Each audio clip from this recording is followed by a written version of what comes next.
اچھا، کچھ سوال لوگ بہت زیادہ پوچھتے ہیں، جن میں سے ایک سوال اگرچہ یہ واجبات کے حوالے سے تو نہیں ہے، یہ ہے مستحبات کے حوالے سے، کہ جب کوئی بچہ پیدا ہوتا ہے کسی کے گھر میں تو اس مولود کی نسبت کیا مستحبات ہیں؟ کسی کے گھر اگر کوئی کسی بچے کی ولادت ہوتی ہے تو اس مولود کی نسبت انسان کے لیے کیا مستحب ہے؟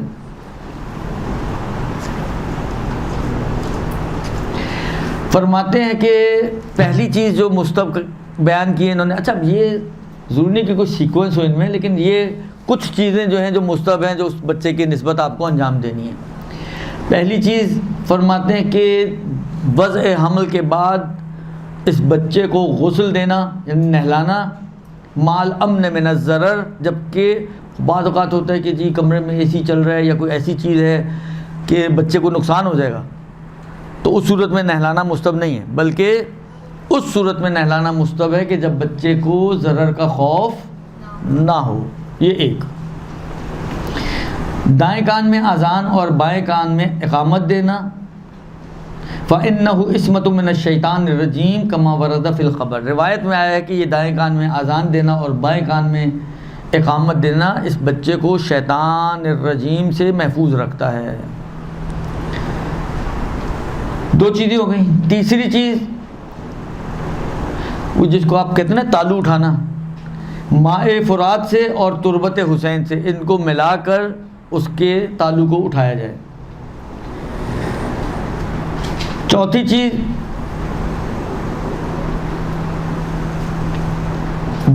کہتے ہیں کہ اچھا نام رکھنا، کیونکہ یہ جو ہے بچے کا حق ہے باپ کی گردن پر۔ اور اچھا لوگ تو ماشاءاللہ ایسے ایسے نام نکالتے ہیں، بعض اوقات لوگوں کی عقلوں پر واقعاً ماتم کرنے کو بڑا دل چاہتا ہے، اور دوسری مشکل جو ہے جس پہ ماتم کرنا چاہیے اور بالآخر ہونا تو چاہیے لیکن کر نہیں پاتے، وہ یہ ہے کہ لسٹ بھیج دیں گے جی اس کے معنی بتا دیں۔ ارے فارغ بیٹھے ہوئے بھائی کہ آپ کے بچوں کے نام رکھنے کی کوئی ہماری ذمہ داری ہے؟ یہ باپ کا حق ہے، نہ مولانا کی گردن پر حق ہے کہ وہ بچے کا اچھا نام رکھیں۔ باپ کے اوپر حق ہے بچے کا کہ وہ بچے کا اچھا نام رکھے، تو وہ باپ جائے جستجو کرے، معلومات کرے۔ لغت کا کام ہے، وہ لغت سے لینے کی بجائے وہ بھی مولانا سے لیتے ہیں، نہ کرے تو کیا کرے۔ جو مولانا کے کام ہوتے ہیں وہ لینے نہیں ہیں، مسئلہ نہیں پوچھیں گے اور کوئی مستحبات نہیں پوچھیں گے کہ مولانا یہ بچہ پیدا ہوا کوئی مستحب ہے تو وہ بھی بتا دیں، نہیں کچھ نہیں پوچھنا۔ یہ فلانے نام کا کیا معنی ہے تو فلانے نام کا کیا معنی ہے، تو اس کا کیا معنی ہے تو اس کا کیا معنی ہے۔ خیر کہتے ہیں کہ فَإِنَّ ذَلِكَ مِنْ حَقِّ الْوَلَدِ عَلَى الْوَالِدِ، کیونکہ اچھا نام رکھنا بچے کا حق ہے باپ پر۔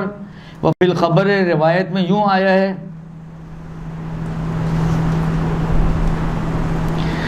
کہ أَنَّ أَصْدَقَ الْأَسْمَاءِ مَا سُمِّيَ بِالْعُبُودِيَّةِ وَخَيْرُهَا أَسْمَاءُ الْأَنْبِيَاءِ، سب سے سچے نام جو ہیں وہ نام ہیں کہ جن میں عبودیت کا تذکرہ کیا گیا، عبد الرحمن، عبد الرحیم، عبداللہ، جہاں پہ عبد کا آتا ہے، درست۔ اور بہترین نام انبیاء کے نام ہیں، اور ان کے ساتھ ملحق کیا گیا ائمہ علیہ السلام کے نام۔ اور پھر پیغمبر کی ایک حدیث بیان فرماتے ہیں، کہتے ہیں پیغمبر کا فرمان ہے کہ من ولد لہ اربعۃ اولاد، جس کے گھر میں 4 بچے ہوں، ولم یسمى احدهم باسمی، اور اس نے کسی ایک کا بھی نام میرے نام پہ نہ رکھا ہو، فقط جفانی، تو اس نے مجھ پر ظلم کیا، جفا کی اس نے میرے پر۔ البتہ جس بچے کا نام پیغمبر کے نام پہ رکھا جائے تو مکروہ ہے کہ اس کی کنیت جو ہے وہ پیغمبر کی کنیت ہو، یعنی پیغمبر کے نام اور پیغمبر کی کنیت کو جمع کرنا یہ مکروہ ہے۔ اب یہ کنیت ہمارے ہاں تو نہیں ہوتی، عربوں میں ہوتا ہے، لہذا یہ سمجھیں ادھر کے لیے ہے۔ اسی طرح کہتے ہیں کہ مکروہ ہے دشمنوں ائمہ کے جو دشمن ہیں ان کے نام رکھنا، یہ مکروہ ہے۔ پھر فرماتے ہیں کہ مستحب یہ ہے کہ 7ویں دن اس کا سر منڈوایا جائے بچے کا، اور جو اس کے بال ہیں بالوں کے وزن کے برابر سونا یا چاندی صدقہ دیا جائے. البتہ یہ مکروہ ہے کہ فرض کریں آپ کچھ سر منڈوائیں اور کچھ چھوڑ دیں، پورا سر منڈوایا جائے اور اس کے بالوں کے برابر چاندی یا سونا جو ہے وہ صدقہ دیا جائے.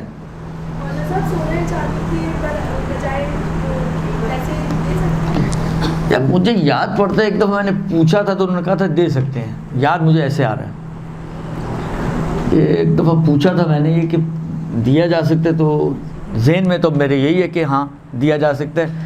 اگر یاد رہا تو انشاءاللہ اگلے ہفتے ہے کلاس تو میں انشاءاللہ کلیئر کر دوں گا.